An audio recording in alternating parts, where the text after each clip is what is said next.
নমস্কাৰ। আজি মই আৰম্ভ কৰিম ৰাজনীতি অসম আৰু ভাৰত।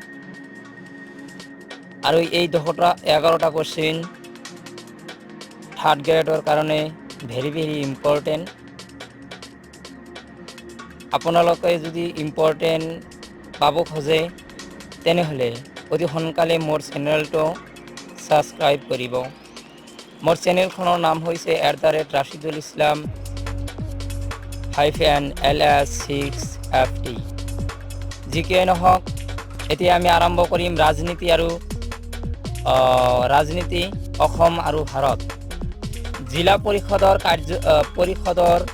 কাৰ্যকাল কিমান? জিলা পৰিষদৰ কাৰ্যকাল হ'ল 5 বছৰ। উচ্চ ন্যায়ালয়ৰ ন্যায়াধীশ হোৱা অন্যতম যোগ্যতা কি?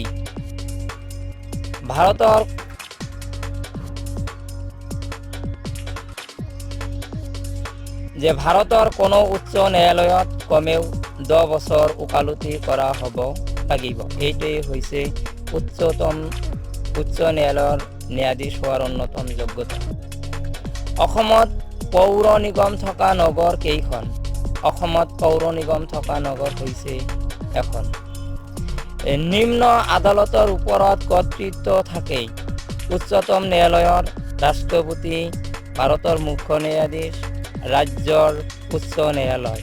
এইকেইটাৰ ভিতৰত এনচাৰটো হ'ব ৰাজ্যৰ উচ্চ ন্যায়ালয়ৰ। পৌৰ নিগমৰ সৰ্বোচ্চ সংখ্যা কিমান?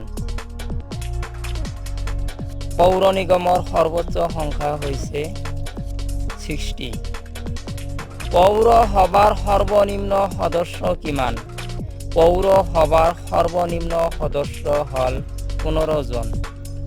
পৌৰসভাৰ সৰ্বোচ্চ সদস্য কিমান? পৌৰসভাৰ সৰ্বোচ্চ সদস্য হ'ল 30 জন। পৌৰসভাৰ সদস্যক কি কয়? পৌৰসভাৰ সদস্যক কাউন্সিলৰ বুলি কোৱা হয়।